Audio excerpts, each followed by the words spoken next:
You're watching the Battered Fans Network. Welcome to another episode of the Battered MLS Fans Podcast. I am your host, Chris Duran. This is episode number 7.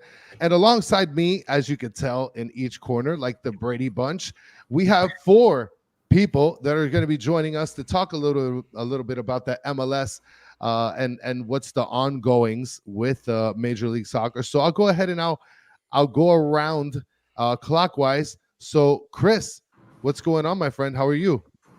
I'm good. Thanks for having me, Chris, and excited to be here and get a chance to talk to you guys. Awesome, brother. And Samuel, what's going on in your end of town?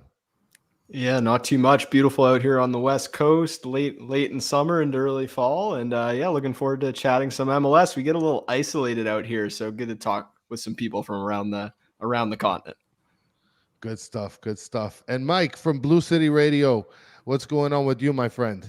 Thanks again for having me. It's great to be part of this this round table. Looking forward to talking about what's going on in the league.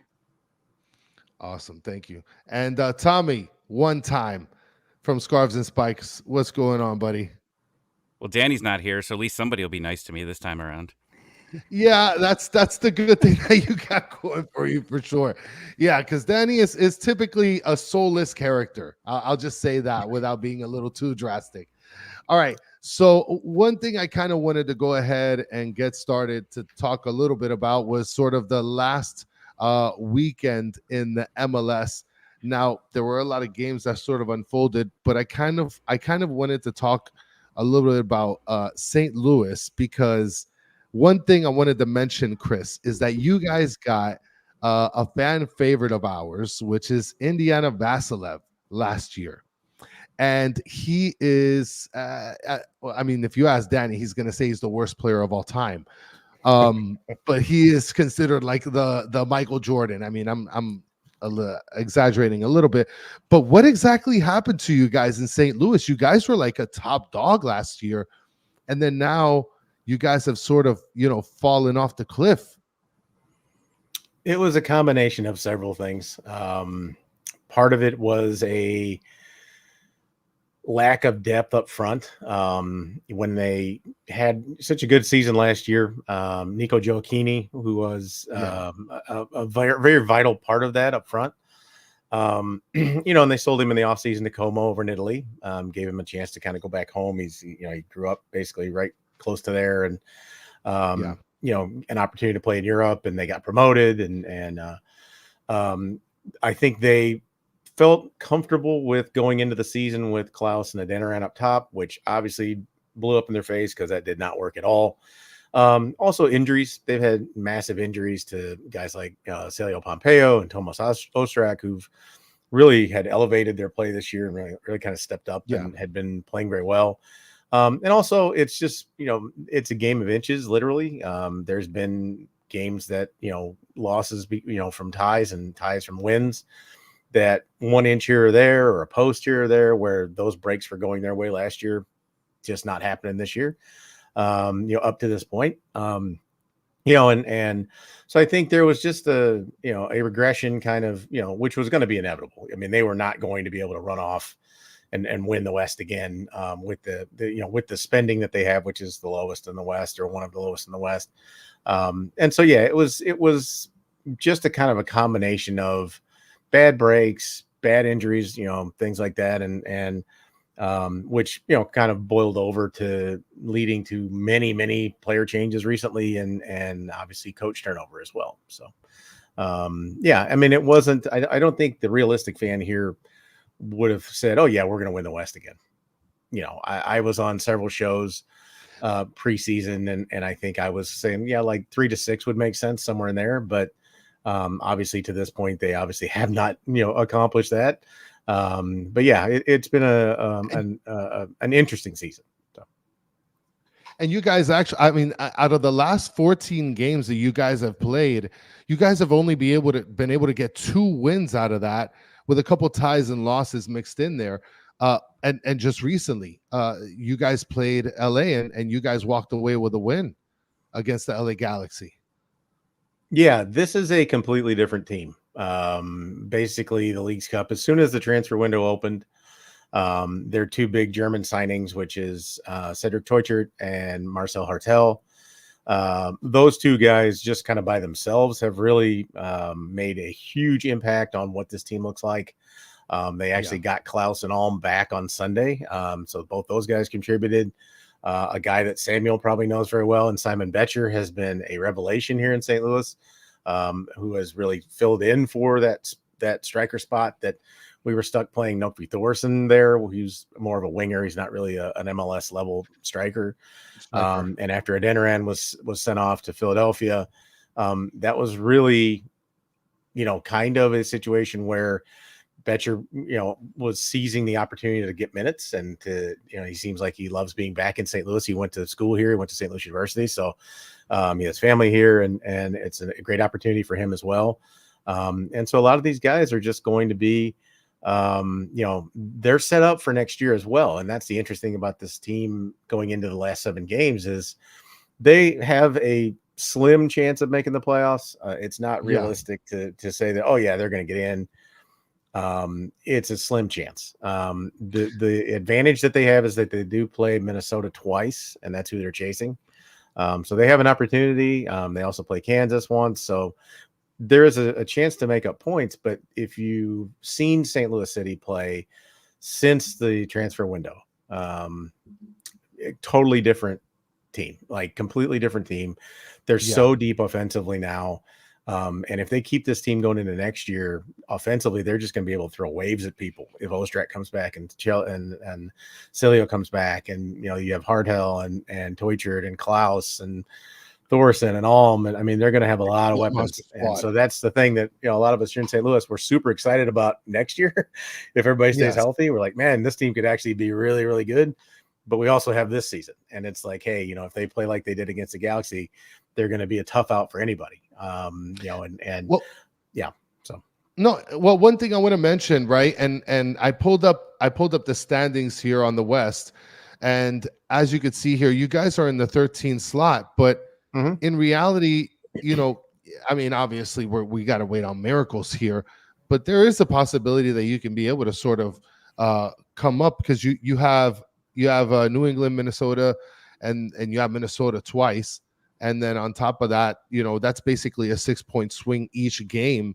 So there is a huge possibility that you guys can still be able to at least get into the play-in game. At least that's what I think. Obviously, everything has to sort of fall into place, no? Yeah, I mean, the one that hurt was the Portland game, which was last weekend, where they score 4 at Providence Park and wind up not getting 3 points out of that. You can see what difference that would make right away. They'd be, 7 back if they had 2 more points, and now all of a sudden it's looking, more realistic.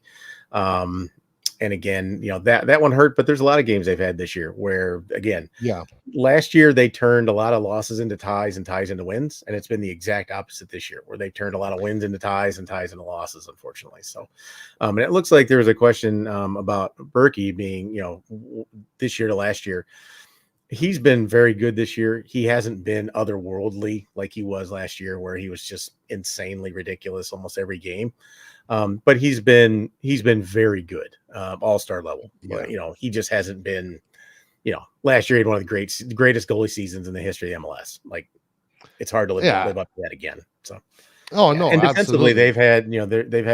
they've had defensive breakdowns and defensive lapses, which is partly caused by that lack of offense, being so thin and not having Gioacchini, and when Adeniran basically was on the outs, and you're starting Thorson up top, and after Celio got hurt, you're not scaring anybody. Teams are willing to push forward on you because they're not afraid that they're going to get burned, right? And so absolutely. City went through a long stretch of that where they didn't threaten anybody. They couldn't do anything off the bench to threaten anybody. And so, it's hard to defend for 60, 75 minutes a game, when you're not putting any offensive pressure on people. So absolutely. It's tough. Yeah. It is. It's absolutely tough. Now, I kind of want to take a swing, and we're going to go north here, and we're going to go north past, I guess, the wall. So let's bring in Samuel real quick, because I do want to go ahead and look at the Western standings. But one comment I wanted to go ahead and make was, on our show that we do, the Battered Herons podcast for Inter Miami, all of our guests loved your cabin. And I had one of the guests ask me, have you had any bears recently in your backyard?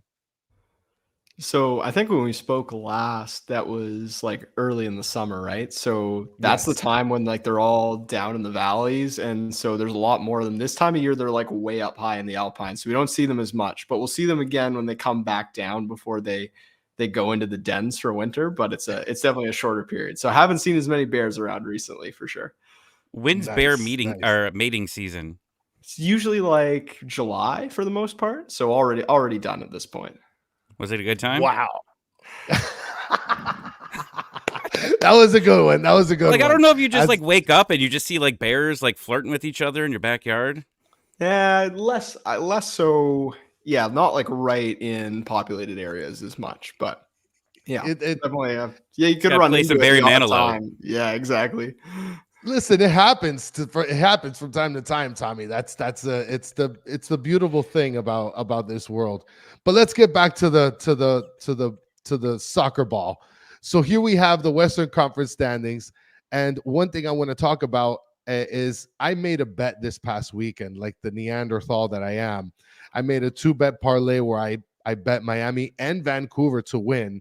So I was watching the Vancouver game heavily, and luckily they ended up pulling out the win this past week. I believe they played against Austin. No, Yeah. now, correct. yeah, this past weekend. Now you guys are sitting at the 5th spot, right, with 41 total points. What's the vibe been with Vancouver recently?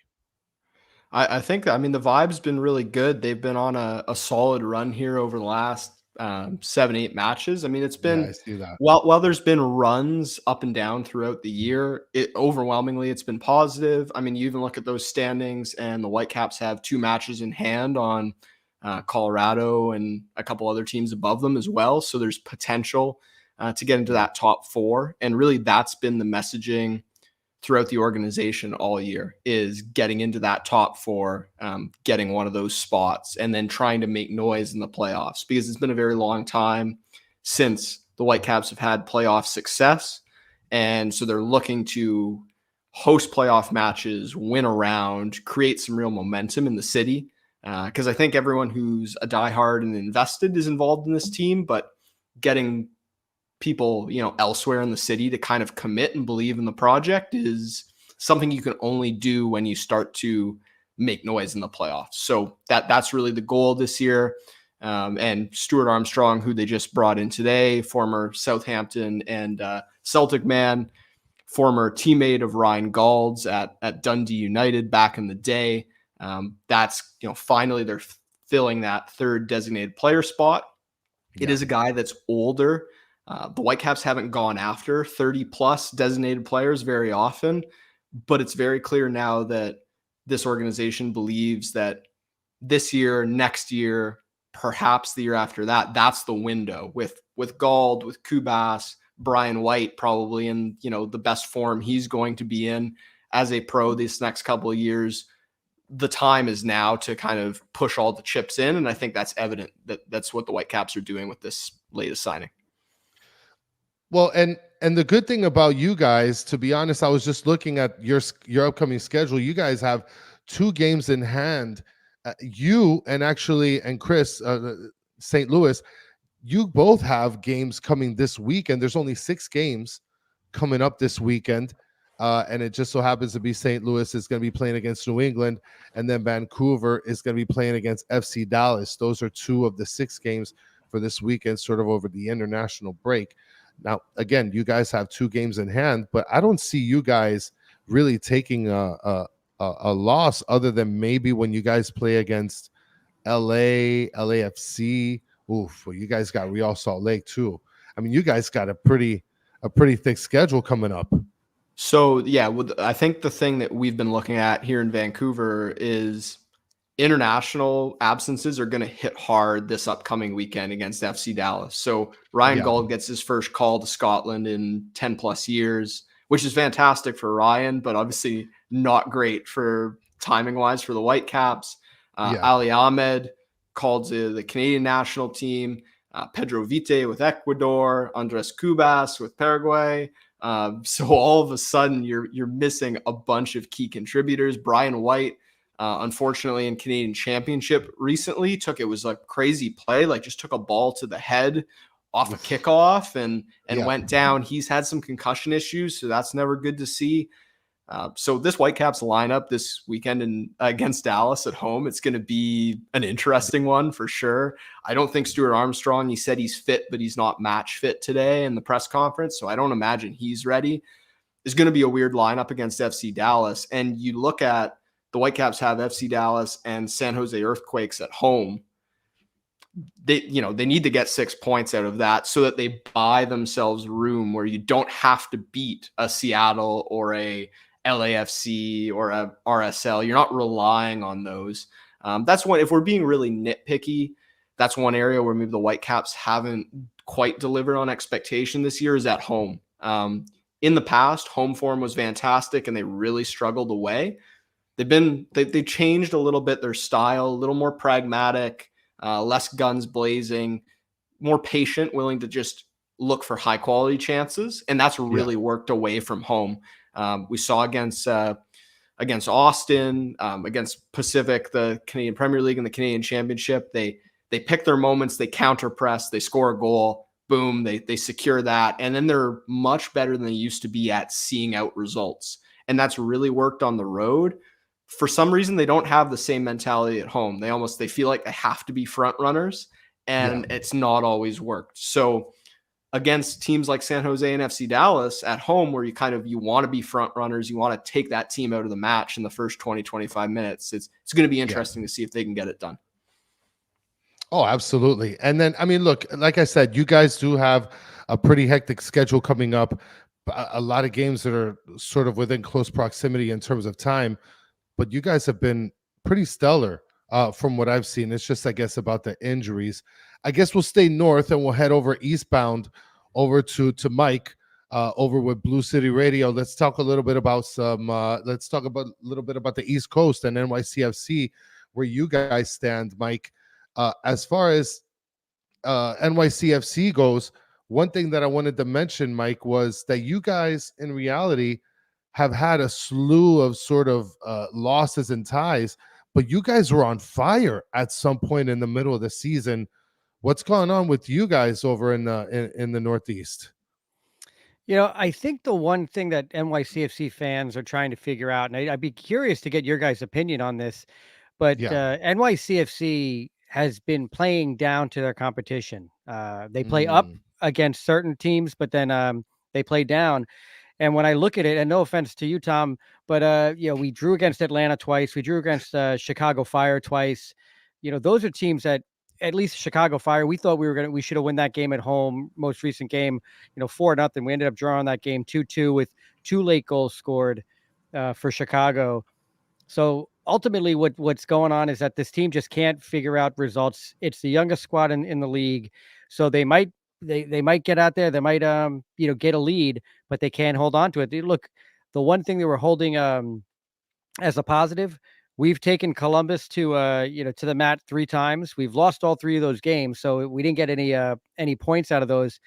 But we've pushed them. Columbus last week had to score 2 goals in stoppage time to get all 3 points.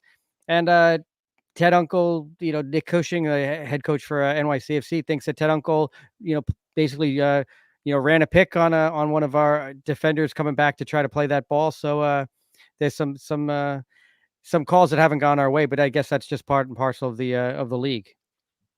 Well, and I like to always sort of make fun and say that Atlanta is a dumpster fire. Maybe I'm a little overcautious. No, Tommy? I thought, are you trying to be Danny right now? I'm trying to bring the inner Danny out of me. But in all seriousness, I mean, you guys, Atlanta, you guys, are I guess more formidable in recent days. You guys have looked better in some of the games that I've been watching. What do you think about what Mike is saying? Like, is it really playing down against lower teams and just playing up against bigger teams? I mean, look what Atlanta's 2 big wins this year have been Yeah. Miami, in Miami. You're welcome, Chris.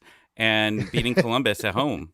And then they go and they'll lose a 1-0 game against a terrible team. Like, that's the things that has been happening, and that's why they fired Gonzalo Pineda. And now they're fighting for a play-in spot. Can you put the East up real quick?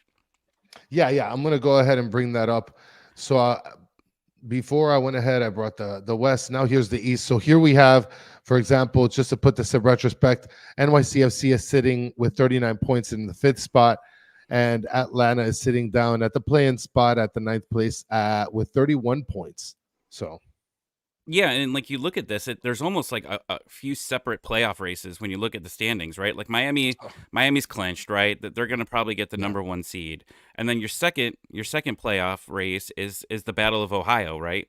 Who could avoid Miami all the way up until the Eastern Conference, and then you've got the New York, Charlotte, Orlando that are all fighting for home advantage in the first round. And then everybody else is just fighting for the playing game at this time. So, like, if you break it up into these different groups, it's exciting when you look at it that way. Well, and you're right about that, because if you look at this image here, any of the teams that are between 10 and 15 with a couple lucky bounces, they could be able to get into this playing game. So it's not as close and shut as the West Coast is. This can change severely by the time that we get to the end of the season. Yeah, Toronto might not even be in that spot. Like, Toronto looked pretty good there for a little bit, and now they're struggling again, and now you wonder what's going to happen with them. I mean, it could very well be in Atlanta, Philadelphia in there. I mean, New England, I think, has 2 games in hand on everyone, so they're kind of and New England's been up and down all season, right? Like, you don't know what you're going to get in a New England game. You're either going to get them winning maybe 2-0 or losing 4-0. Like, you don't really know what they're all about there. But that's what's really making this exciting. And I guess the playing game is the honor to play Miami, right? Yeah. Like, that's the honor. And I know if there's anything, it's definitely that Miami doesn't want to play Atlanta. I mean, they haven't won the last 2 games. I'm just saying. And plus, the other thing is, you don't want to have to go play on turf, right? I mean, we know Messi's scared of turf. He's scared of Mercedes-Benz Stadium. And then, Suarez, I don't know if he's going to, I mean, because we play each other in a couple weeks, right? Yes. It's a midweek game. I don't see most of your guys making that travel to that game. I don't know what Suarez's teeth would happen if he hit that turf. Well, I'll tell you, goats don't like fake grass. So he's for sure not going to be playing. And I can actually look forward to being able to see players like Benjamin Kramaki and all these other guys playing. But I think when we try to look at it from an Inter Miami's perspective, we could be able to sacrifice 1 or 2 games. And I think that we could still be able to maintain ourselves within the Supporter Shield race, which you guys were sort of, making fun of me. But I'm just going to plop this bad boy up right here. Here we have the Supporter Shield race. And of course, I'm going to put this up because Inter Miami is leading at the number 1 spot with 59 points. But we do have LA Galaxy and Cincinnati sitting at 52 and 51 respectively. Columbus at 49, LAFC with 47 points, and Salt Lake with 47. So my question to you guys is the Supporter Shield race done, or is it done? It's over. It's over. That's it. We wrap it up. Anybody else have a different opinion? Do you guys think that maybe any of these other teams can be able to go ahead and get into the Supporter Shield race? In reality, I think LA Galaxy have a game or 2 in hand against us. I'll throw in Columbus just scares me, and the games in hand as well, and just seeing the way they can play at their top level. That's maybe the team I think I'd be the most scared of across the league. The thing about Columbus, though, is they showed everybody last year you don't need to win the Shield to win the Cup, right? Yeah. Neither one of the finalists were 1 seeds. They weren't even 2 seeds, right? So I think Columbus isn't going to push for. They're not going to try. I don't think go all out to try to make up, a 10-point gap right now. Like I can't see them doing that, because why try to kill yourselves? It still falls short probably, I think they're going to focus on, hey, we have a legitimate chance to compete to win back-to-back cups, right? So, yeah, Yes. I don't see anybody catching Inter Miami for the Shield, but I don't necessarily think that all those teams are really going to try to do it, try to push for it. So, I'm And going to Mike, you say, got a couple comments? well, I was just going to say, I actually, I think Columbus is going to be your biggest competition. They have the 2 games in hand. So if it's a 10-point swing right now, they win both those games. Now it's a 4-point swing. Yes. And the other part of it is, I think after coming off the Leagues Cup victory, they're looking at could they win the treble?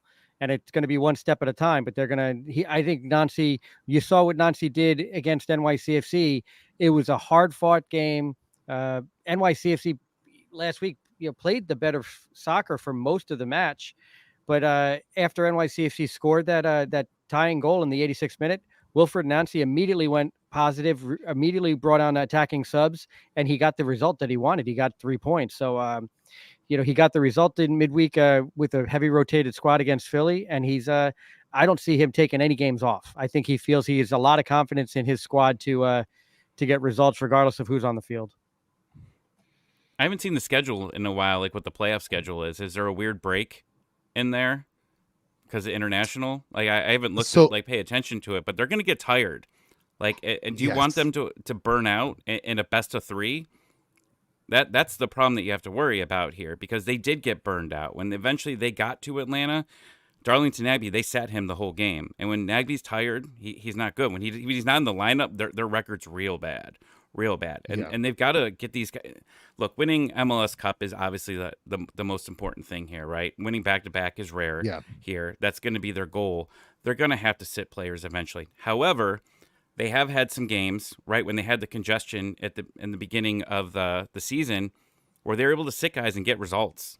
And they weren't pretty, but they were still able to get some draws in here and there. But I still don't think that they're going to be able to catch up to Miami.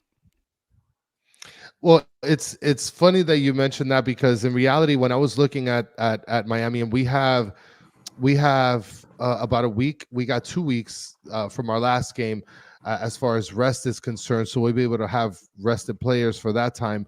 And then even towards the end of the season, we have a couple weeks until the final game where we play against New England. But one thing that you mentioned, Mike, is that you're absolutely correct. Columbus does have a couple games in hand. That's one team that I mentioned on our Spanish show yesterday that absolutely gives me nightmares in terms of being able to catch up in the Supporter Shield race. I mean, we have a pretty big distance, but for the most part, that is a team that I am kind of scared of. Now, Tommy, you mentioned that you don't want to be the team that wins the Supporter Shield and doesn't win the MLS Cup. I mean, that is probably one of the most awful things that you could be able to do. That's Cincinnati, what they live every single time. I mean, at least for what they lived last year. Yeah, I mean, look, again, it's special to win a back-to-back title. Like, you don't get a parade for the Supporter Shield. Yeah. Maybe you just march down the street with some beer in your hand and celebrate. But most of it is you get a parade for MLS Cup. And this team knows how to party for celebrations. Columbus knows how to party. I've been there for their last 2 championships. They know how to do it. But you don't get it for the Supporter Shield. So they're going to rest their guys. They're going to make sure Cucho, Nagbe are all healthy getting into the playoffs. And then, you got to play a lower seed there. I mean, you don't know who it is. Could be the New Yorks, Orlando. I wouldn't want to face them if I were you either, Chris, in the playoffs, right? I mean, and that would be a great East. Like, if you're looking at dream scenarios and your team's not involved, then I want to see a Miami and a Columbus there, healthy Miami, right, in Columbus. Then the other part for Columbus is, or Cincinnati.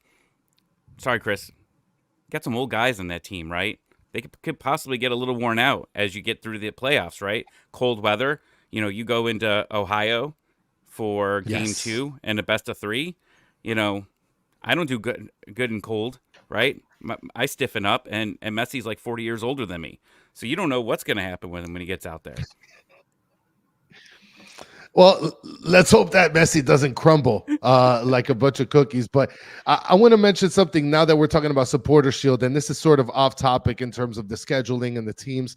I was having a debate about what season ticket members get in terms of gifts, right? And I don't know if any of you guys are season ticket members, but I wanted to show Cincinnati, FC Cincinnati's season ticket members got this little bad boy here. They got some sort of a commemorative supporter shield, like a mini supporter shield. It's super detailed, right? And this was a picture that was given to us, showing what the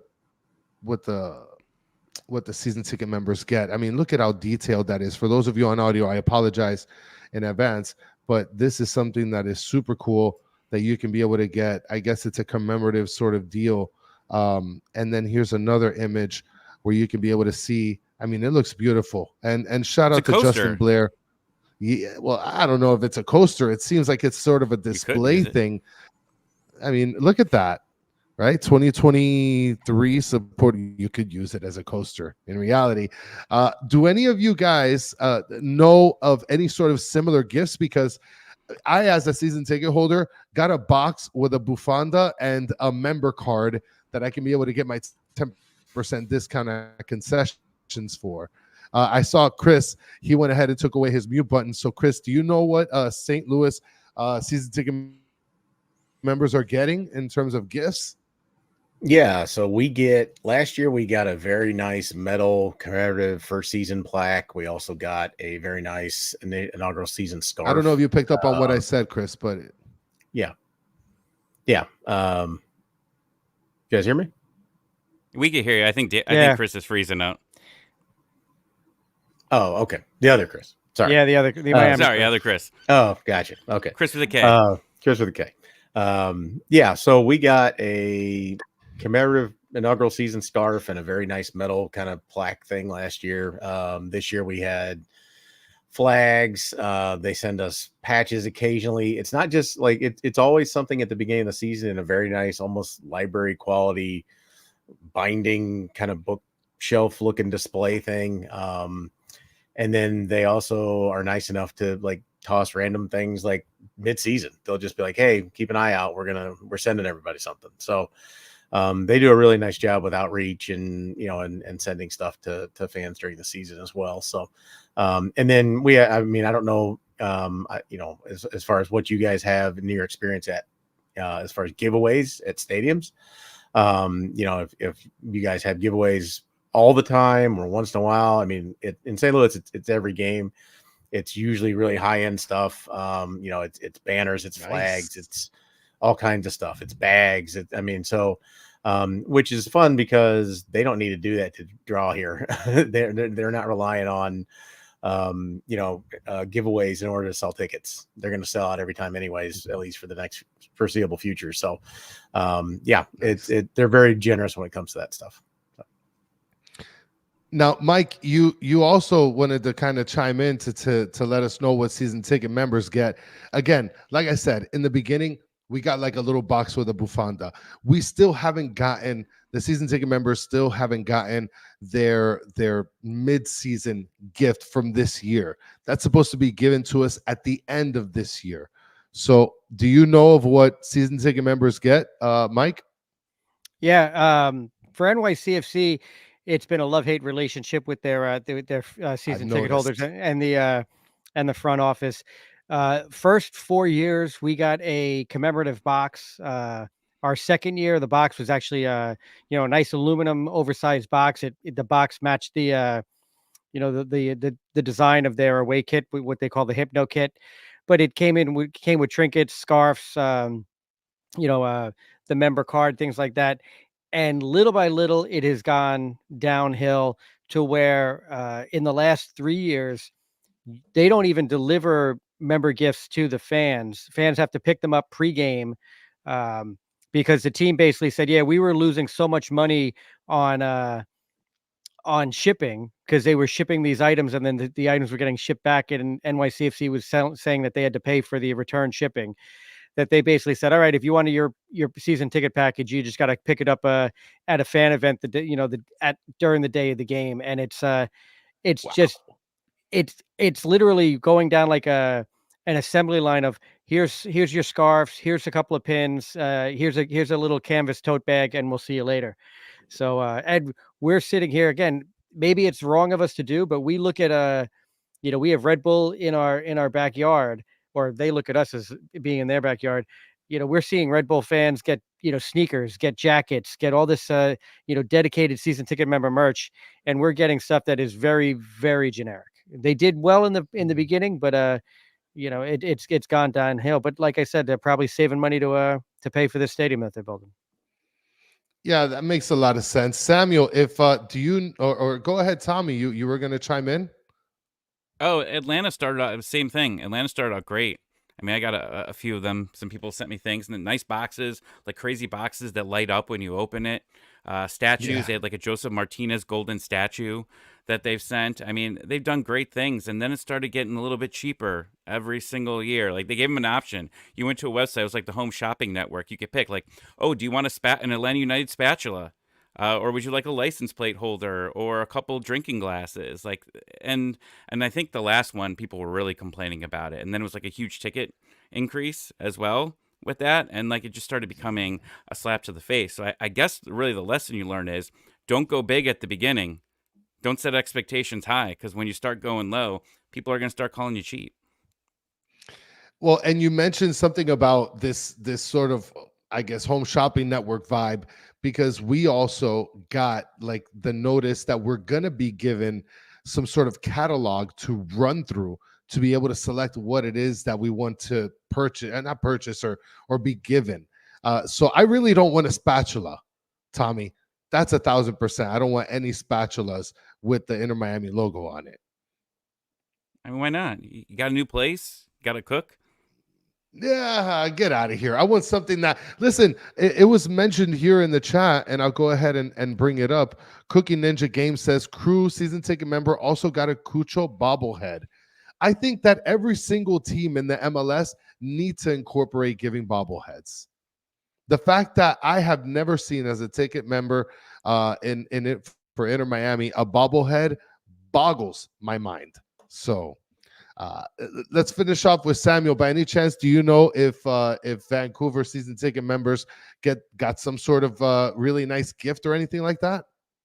Well, yeah, so it's interesting to hear all you guys talk about the experience, because I mean, some of the clubs like Atlanta and St. Louis a little bit newer. Whitecaps have been around since 2010, and so I feel like we've been to the abyss and back a little bit, where I think initially when a franchise starts, they're really trying to drum up interest in the city. They're trying to get investment commitment from local people, right? And then eventually they kind of feel like they have your business, and the quality of the stuff declines. Now I feel like with the Whitecaps, they had successful teams through 2015, 2017, and then the quality of the team really dropped off. And the quality of the product, frankly, dropped off as well. Ticket prices were high. The amenities, the things they were throwing in were low. And then kind of post-COVID, as the team has continued to improve, the team's made a real commitment, I think, to creating a fan experience, a supporter experience, and not just like, here's the football match, figure it out for yourself. So when it comes to like, Vancouver's a very multicultural city. So a lot of theme nights, whether it's like Indigenous culture or like South Asian culture in Vancouver, they have different theme nights. There's giveaways associated with that. I also think in recent years,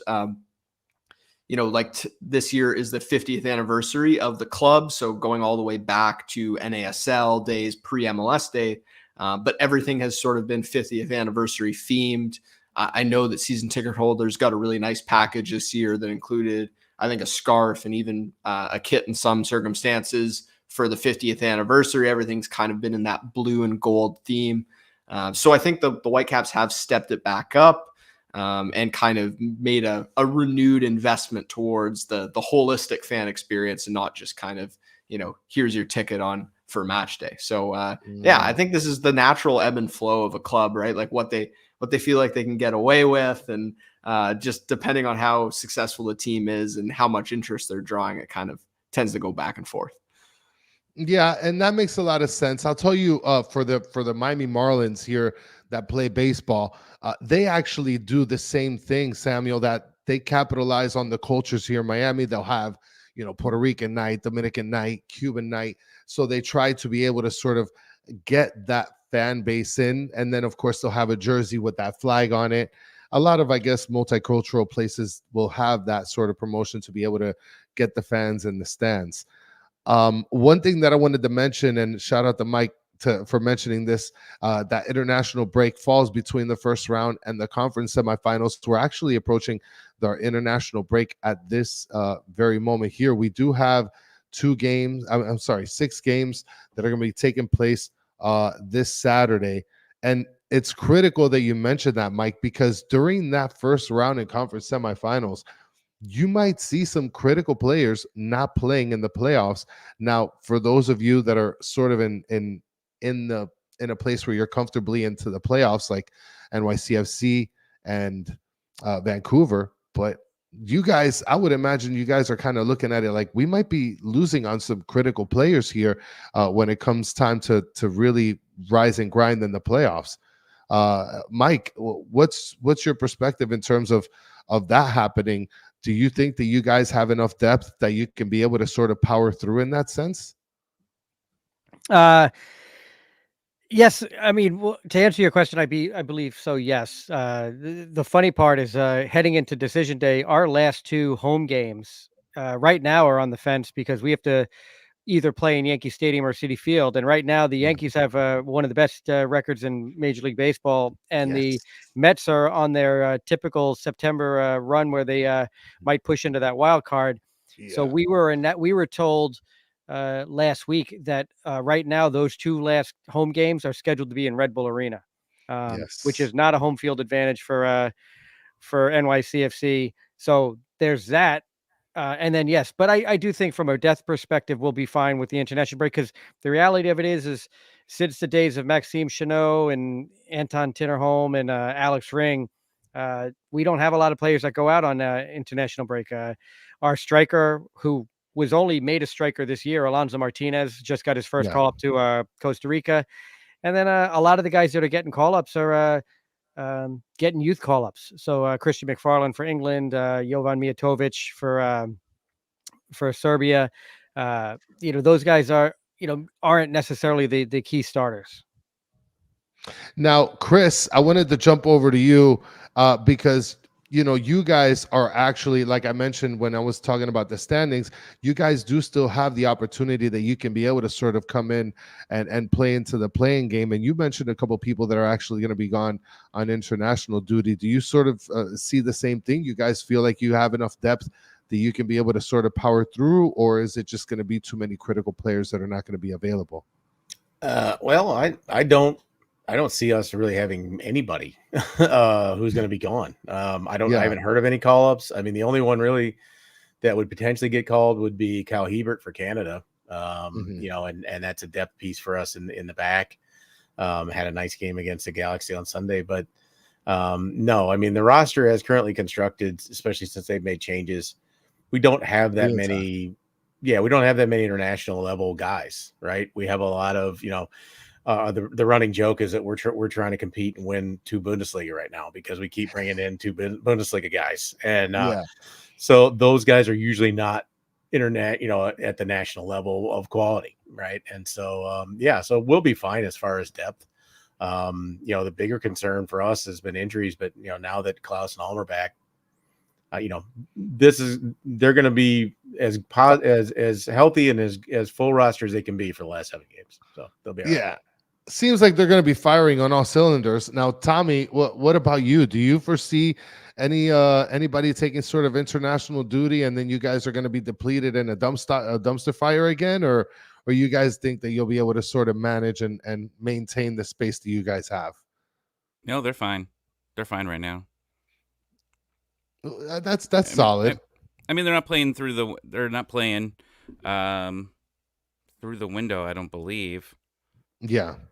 So Well, I mean, that's they're more than fine here. I mean, their roster isn't great right now, right? They don't have a lot of depth, but as long as they can keep their starters going, I mean, they should be fine. But yeah, isn't I that like, believe so. don't teams have choices if they want to play through the international window, or am I wrong on that? Like, I think that some teams get offered the opportunity to play through it or not. I know Atlanta's always been one that very rarely has ever played through that window. I'm not so sure about that, whether they have the opportunity to sort of veto and not do that or not. You want to go ahead and chime in, Mike? Well, yeah, I think the, from what I remembered, yeah, teams have the opportunity to kind of slot off and say, okay, we don't want to play at this time. The again, but the issue with NYCFC is availability of venues. So sometimes they get stuck out. But yeah, Tommy, I've recalled that if you have a really stacked squad, you could say, hey, we don't want to play. I think you probably can't sit out every international break, but you can. I think if there's 3 over the course of the season, you could probably say, okay, we definitely don't want to play in this one. Yeah. And just before I jump over to Samuel, Mr. Krabs is saying NYCFC should sign Kevin De Bruyne. You think you think that could ever be a possibility there? I think in 2027, when they're looking to open up their stadium, I'd expect a big marquee signing. Look, they started their team off in 2015 with Pirlo, Lampard, and Villa. They're not afraid to spend money, but I think recently their thoughts have been to kind of go young and buy low, sell high. But I definitely feel for 2027 they're going to come in with a hot squad. Yeah, I feel like that's gonna come as well, and I'm actually looking forward to it because the one thing that I do appreciate in terms of the reason that Messi is here is not only because it's going to be putting more eyeballs on Inter Miami, but to the MLS as a whole. And I feel like a lot of teams are going to be benefiting off of that because look, the quality is going to start increasing. This isn't going to be this retirement league anymore. So I do feel like we're going to get better in that sense. But just to sort of wrap this up in a nice little bow, Samuel, if you know, in terms of like Vancouver's going to be dealing with, are they going to have anybody that's off on international duty? Yeah, so I mean, I won't profess that I never fully understand how MLS scheduling works. I feel like it's just like Yeah. roster spots and stuff. It's one of these things that sort of lives in the ether and someone decides, but I fail to fully understand. But this is a Vancouver squad that's kind of international player heavy. So, I mean, you look at if Reingold's legitimately going to get call ups for Scotland, Andres Yeah. Cubas is part of that Paraguay setup. It seems like Pedro Vite is just on the fringes, but he's kind of getting into the Ecuador squad. Ali Ahmed's definitely part of Canada's picture. So it's definitely something that impacts, the back line, the goalkeeper, Brian White up front. There's no concerns there, but really throughout the rest of the squad, there's a lot of key players that could be an impact. I know the Whitecaps, whether it's been international duty, whether it's been home and away, even like Apple TV with their match times. I know that Axel Schuster, the sporting director and CEO, they've done a lot of work back and forth with the league to try to we had more home matches a little bit earlier this season instead of everything being 7:30 because they were concerned about, BC is a big place. There's lots of people that come from a couple hours away to see matches, and it was impacting, when you have kids and you want to bring out the family and matches are at 7:30, it's been a problem. So I know that the Whitecaps are working like every possible element of scheduling and they put a real focus on it. So I imagine they're doing the same with potential international absences. But obviously, the LAFC match getting rescheduled and stuff like that, like they've had to play through a couple of these breaks as well. Well, and speaking of breaks and how schedules are sort of formulated, one thing I do want to talk about is and get sort of your opinions on this and just I guess let me know whoever wants to chime in. Do you guys think that the MLS should ever adopt the European calendar? Because one thing that my co-host Danny likes to mention is the fact that we don't want to compete against other leagues around the world. Primarily, we want to compete against the NFL, the NBA, right? So the MLS in reality, the way that their schedule is formatted is to avoid competing against the National Football League, right? But the biggest question that we sort of have is, at any point, should the MLS consider sort of changing and adopting the European calendar? Any of you guys have any sort of opinion? I mean, Tommy, one time, I mean, you can chime in and tell me what your opinion is, but go ahead.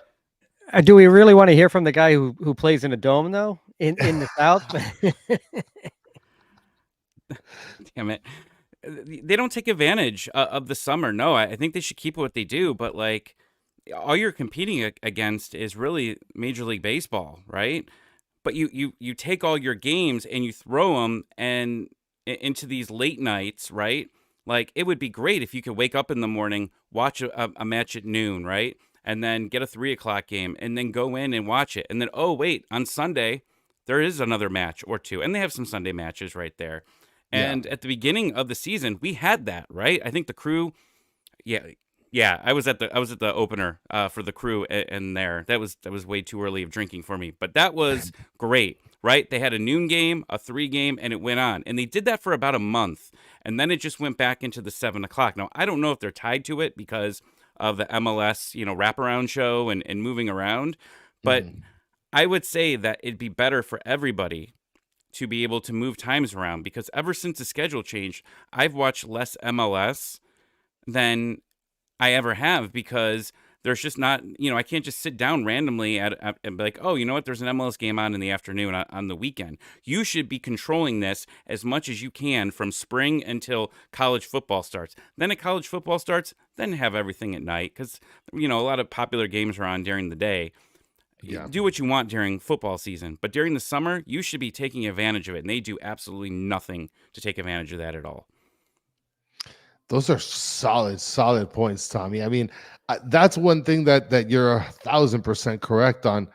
Mike, you said, I don't know, it looked like you wanted to chime in a little bit earlier, but I mean, do you think that they should modify the scheduling to sort of fit the same thing as the European leagues? No, definitely not. But I agree with Tommy about the just having games at different times. I say the same thing.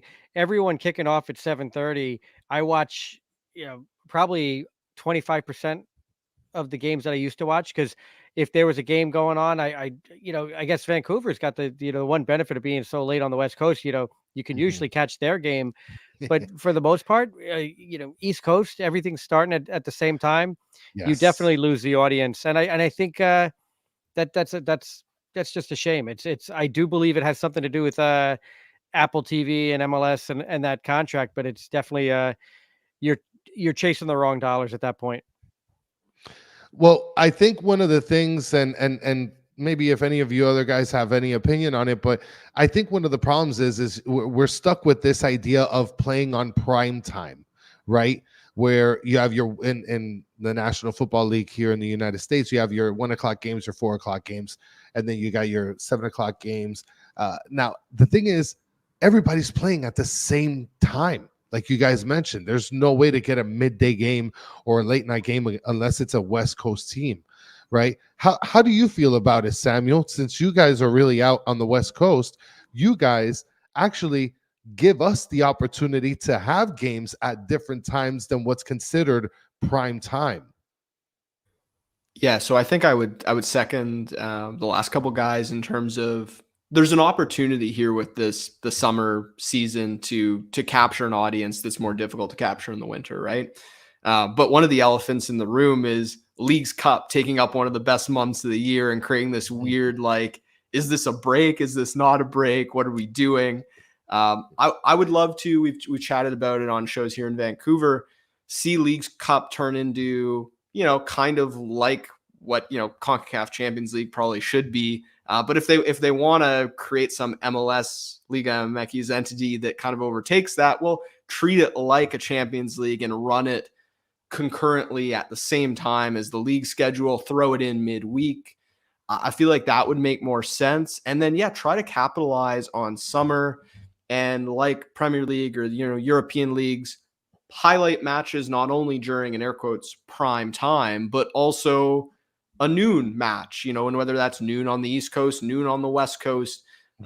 When LAFC and LA Galaxy play, they do this for Inter Miami. They do this for certain matchups, but they don't do it enough. I feel like every week you should get one or two of those marquee matches put aside at a special time. And there's something about the psyche there where like I'm so much more inclined to tune in when I see a standalone match and it's an interesting one between two good teams. So there's so much more they can do with the schedule without switching the time of year. And it, you know, it feels like that's all right there for them. It's just a matter of kind of getting their, you know what, together a little bit. For sure. Disney was smart, right? Sorry, Chris. I was gonna say Disney was smart, like with what they did, right? Because Disney and ESPN know what they're doing. They're trying to get games on during the day at bars, right? Get interest in the league.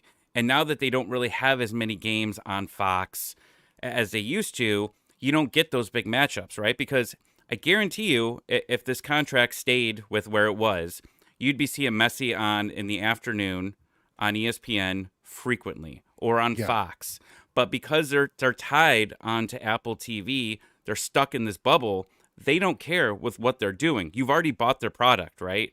So that's what it is. And that's what we've talked about a couple of weeks ago on here, was that it's not really, you're not really growing the league. It's kind of hidden here. And I'm interested to see what the NBA ends up doing, because I haven't read the specifics, but Amazon, you know, has been deep onto the NBA, right?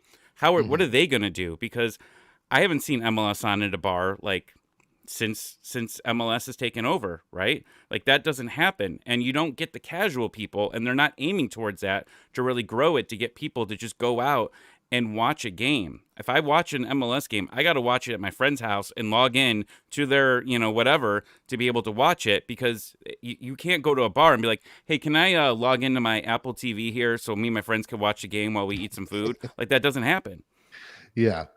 And what about you, Chris? What's your opinion on that in terms of having the schedule formatted for, you know, to fit whatever the European was, or just picking it in different time slots?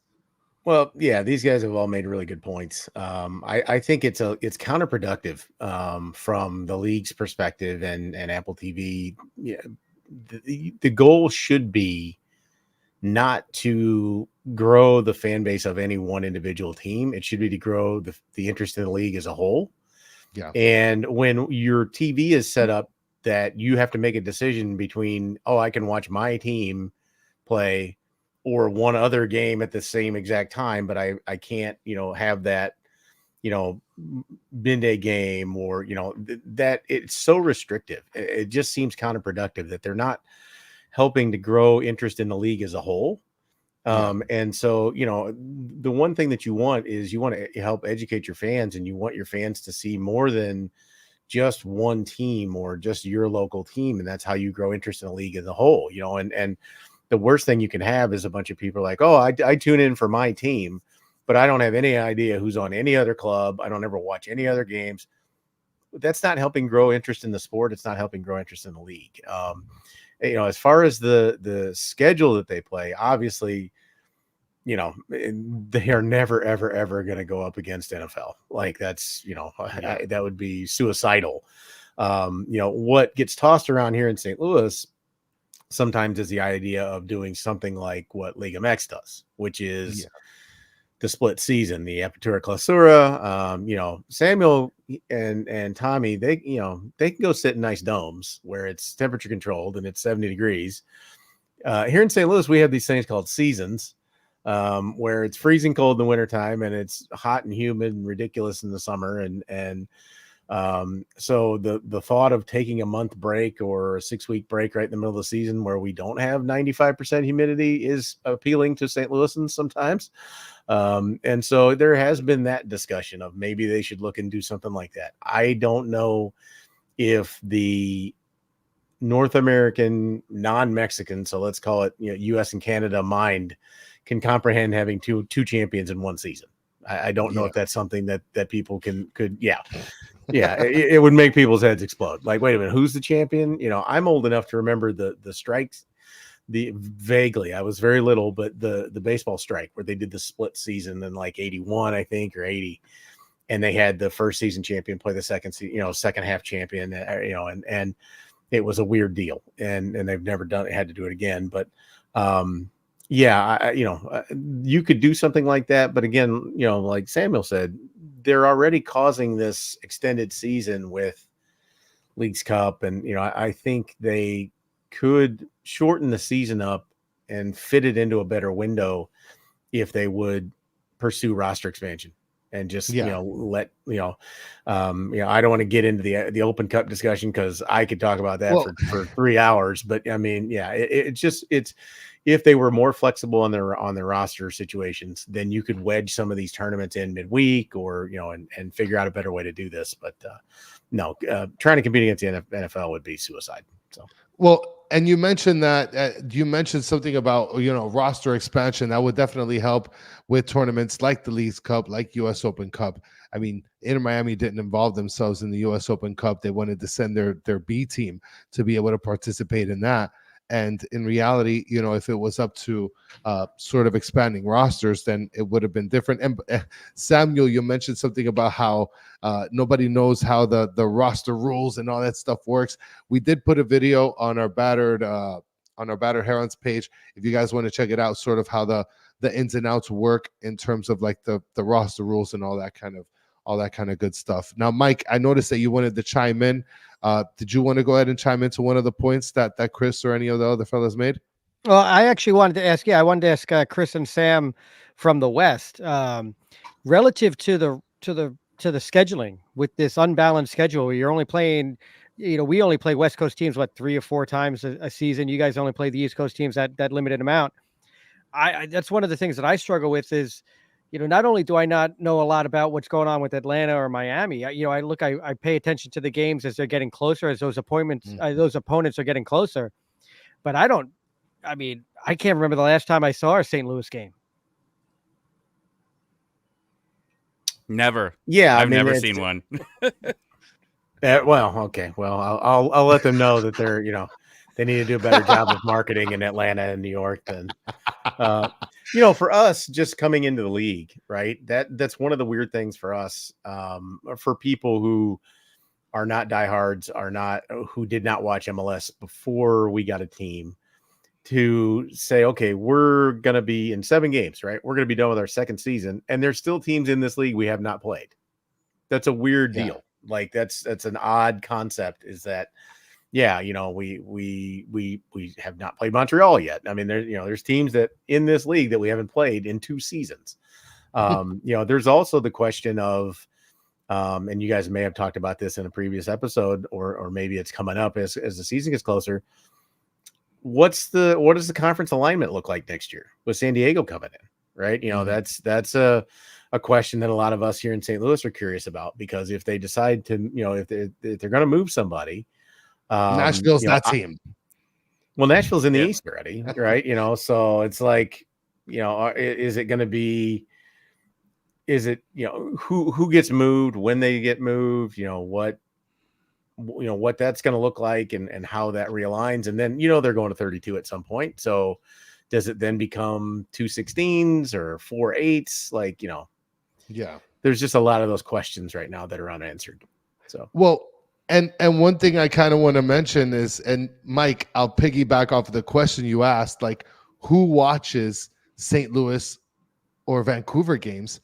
We're all going to be watching St. Louis and Vancouver games this weekend, because they are 2 of the 12 teams that are going to be playing one, each of 6 games for this weekend. So here we have, and I imagine, I don't even have to ask you, Samuel, what game you're going to be watching, because it is going to be Vancouver against FC Dallas, right? That should go without saying. No, Sam?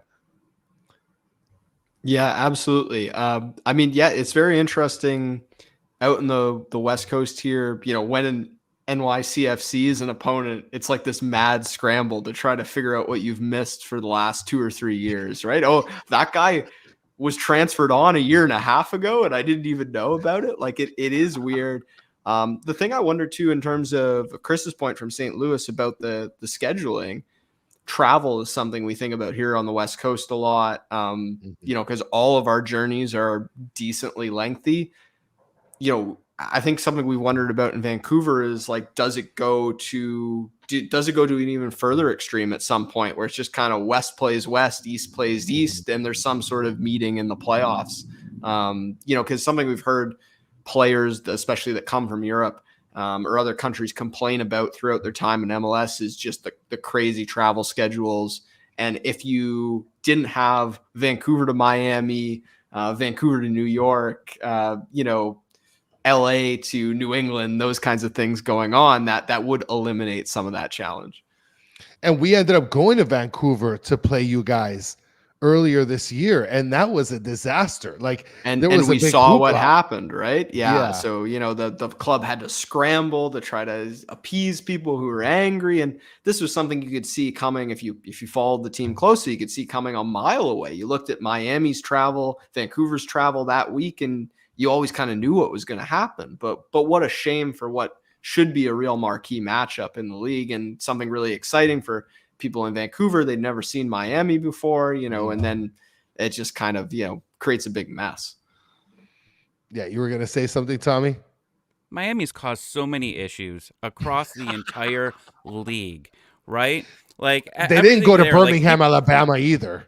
No, but like they're creating all these issues, right? And like the teams are trying to make it right. Well, some of them are, right? Like Atlanta, when they ended up opening up their top deck like the next day after Messi signed, selling the tickets for like triple of what they usually do up there. And what happened? He didn't show, right? And the fans are chanting, literally, I was there, where is Messi? Like, that was the chant from the fans, like, at that point. And, once one team starts bending in the rules and saying, well, we're going to give you a credit if you don't end up coming to this game, it's just chaos. Like, no other league does this. But, man, Miami's really just screwed this whole league up.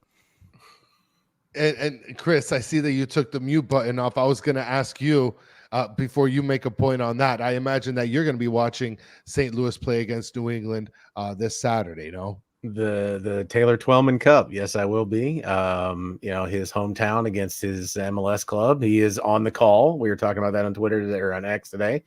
I said, well, those two teams are not typically high enough in the standings to where you're going to get your A announcer team, which is, what he's part of. But with the limited schedule, it seemed like it made perfect sense for him to be on the call, which is cool. He's from here. He's a St. Louis guy, played for the Revs, and so that'd be cool. It'll also be a bit of a reunion for Tim Parker and Henry Kessler. So those two guys were traded for each other, and we're curious to see if Parker's actually going to start, because he has not started for them yet, which is a little surprising, but we're interested to see if he's going to make that, make the starting roster on Saturday. So so it'll definitely be interesting. It's also our first peek at what Gillette Stadium looks like for soccer, for people who haven't watched the game there.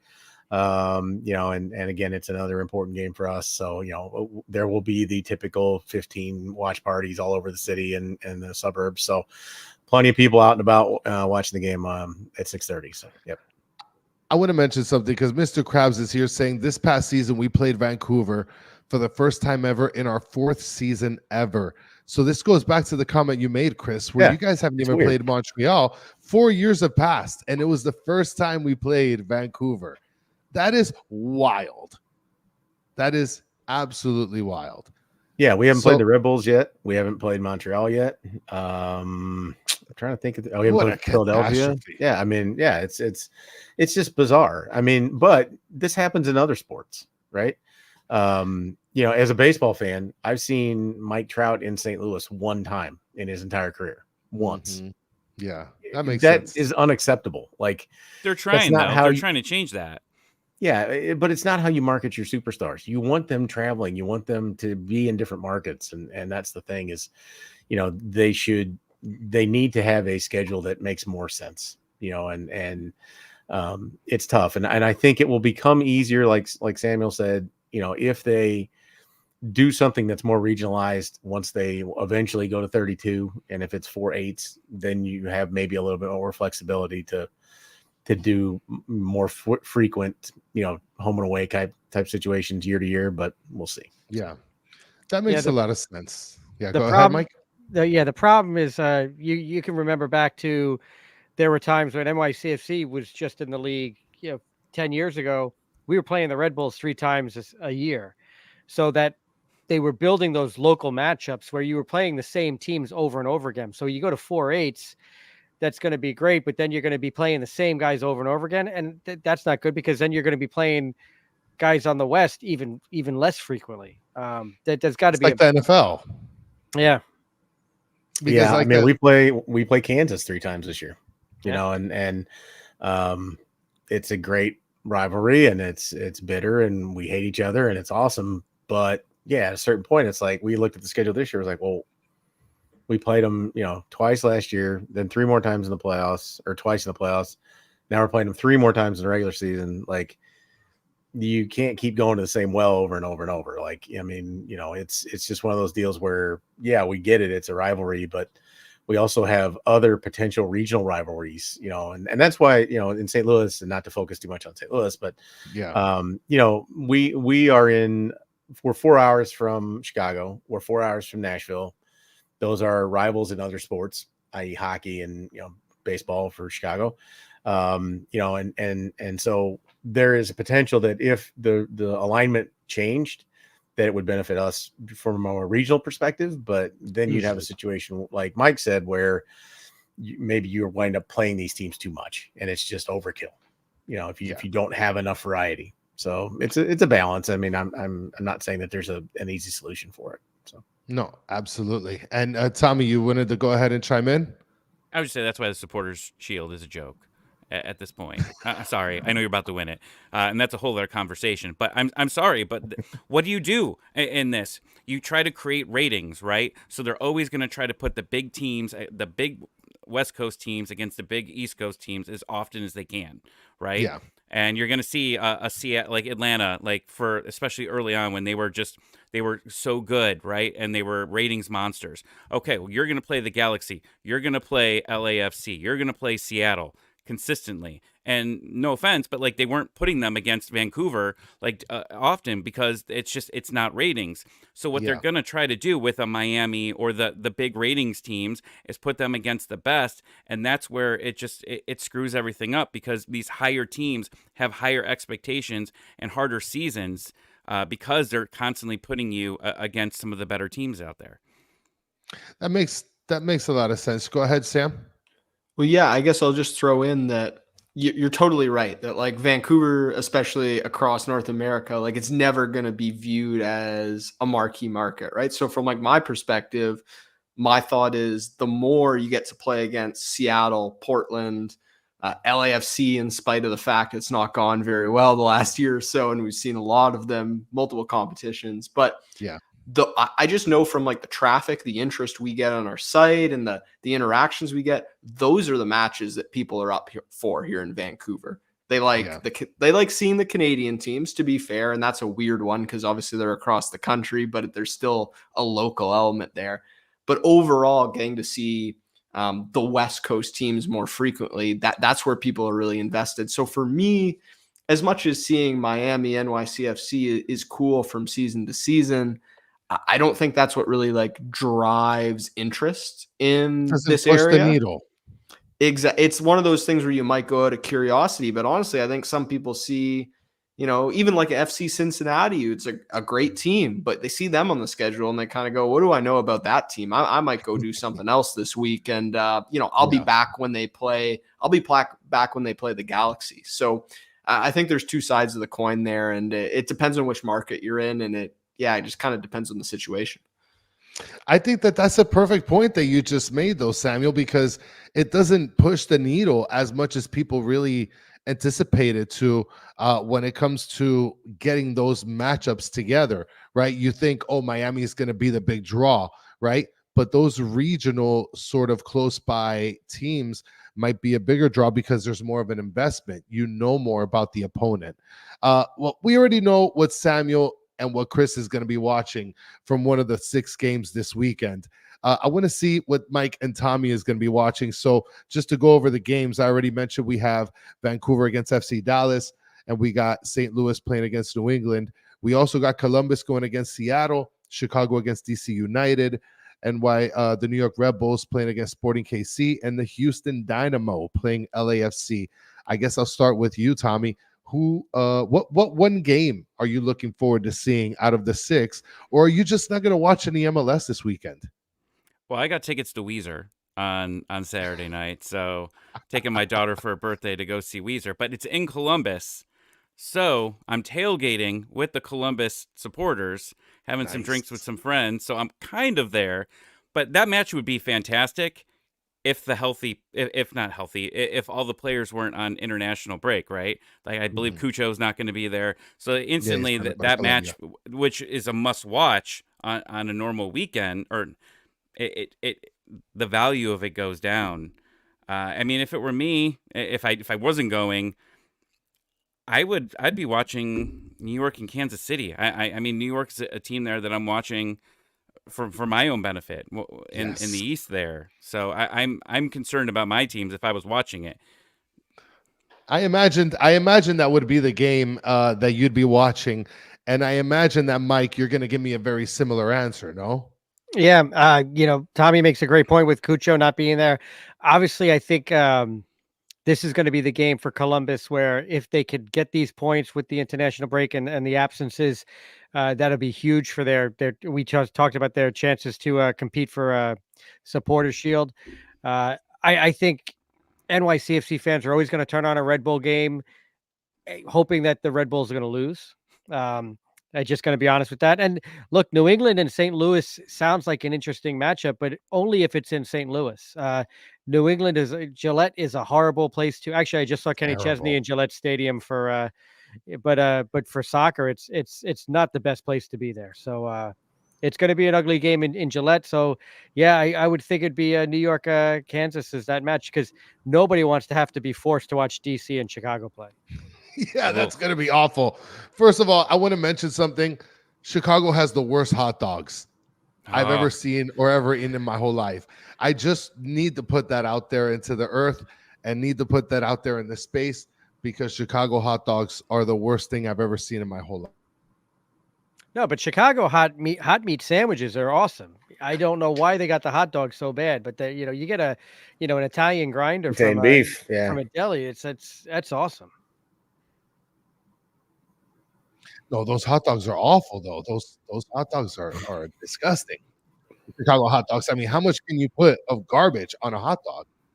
Go ahead, Tommy. How often do you talk about hot dogs? Every time I hop on your podcast to harass you, you're talking about hot dogs. Like, because get over it, man. I find it first of all, I find it, and I don't want to derail this episode because my next question that's what is we already do. Gonna. I know that's what we do, but I find it very offensive that when I fly into Chicago, I'm greeted with a sign that says you are not allowed to ask for ketchup on hot dogs. It's not that I don't want the ketchup, but now I want it more than ever. They have packets. No, you don't ask for it to put it on. You're banned from ever asking for ketchup in hot dogs. You don't put ketchup on hot dogs in Chicago. Oh no, are you you don't put in Chicago, you don't put ketchup on hot dogs. Period. It's a crime. It's a crime. Yeah. Yeah, most places don't even have it, and the places that do, or like airport, and I know exactly what you're talking about because I've flown into both Chicago airports many times, and don't bother. Basically, it's a sign like if you're wanting ketchup, like no, don't bother. It's I like Chicago dogs. I'm going there. I have no problem. I have no problem with Chicago dogs. Chris, you don't like them. That's fine. Whatever, but. But regardless of whether you like them or not, you'd never ever put ketchup on a Chicago dog. Never. So I'm bringing my own. I'm going to Chicago next week. I'm bringing my own ketchup. Chicago hot dogs are better than Skyline chili. I think we can all agree on that. Ugh. Yeah, but you know what it is that Tommy is literally about to commit a crime, smuggling contraband into the city of Chicago in order to accommodate his hot dog desires. Like the fact that people at Portillo's laugh at you when you ask for ketchup, it's a crime to begin with. But again, I don't want to derail this too much. Before we go ahead and finish, it's really Isn't there ketchup on the table for French fries? No, they don't offer you. Why is everybody asking for it? It's just a common thing. What is this? Is this world gone mad? Yeah, it's absolutely awful, and it starts in Chicago. And the worst part is we had a guest a couple weeks ago. He covers also Chicago FC. He's a lawyer. He told us it is in his opinion an arrestable offense. But we'll go ahead and talk about that another time. Before we go ahead and wrap things up, I want to go ahead and let everybody sort of push their podcast and let everybody know where they can be able to find you. Thank you guys so much for hanging out with me for the last hour and change. And for those of you that are in the chat and hanging out live, thank you guys so much for hanging out with us. Guys, it's literally free 99 to just lift your thumb the same way you're doing with your phone right now. Just click that little like button. Okay, free 99. Go ahead and do that for us and check out these guys' channels. We'll go ahead and get started. We'll go to Tommy one time since he's over to my top right. Tommy, where can the guys find you? Scarves and Spikes. We have a great website. Got some articles out there all the time. Our podcast, we do spaces after. So if any of you guys want to come on and talk trash after you beat Atlanta this season, you are more than welcome to come on and on spaces. It's a fun time. And we usually get all the MLS announcers on before each week. So it's usually good to hear what they're saying about the game. Nice. Okay. And Mike, where can everybody be able to find you and what you're doing for the community? Yeah, thanks for having me again. Blue Studio Radio is the first NYCFC podcast that we call Premier NYCFC Podcast. There's been a lot of podcasts that have come and gone. There's a lot of podcasts for NYCFC right now. I think we're at 6 weekly dedicated podcasts for the team, which is crazy to think that there's that much energy around the team, but we're excited to be part of that community. So Chris, thanks for having me again. No, much appreciated, Mike. And Samuel, where can the guys be able to find your information at? Yeah, first of all, thanks for having me. It's been lots of fun. ThethirdSub.ca, the Third Sub podcast, covering all things Vancouver Whitecaps, and in written and podcast form, but also we do stuff on Canadian Premier League, local grassroots soccer here on the West Coast of Canada as well. So if that's something you're interested in, be sure to check it out for sure. Nice. And last but not least, it goes from Chris with a K to Chris with a CH. Where can everybody be able to find you and what you got to offer? Yeah, so again, just like the rest of these guys, this is, I'm very grateful for the invite to do this. This is great. I appreciate it very much. Of course. So unlike these guys, I am not a podcaster. I run an aggregating website in St. Louis.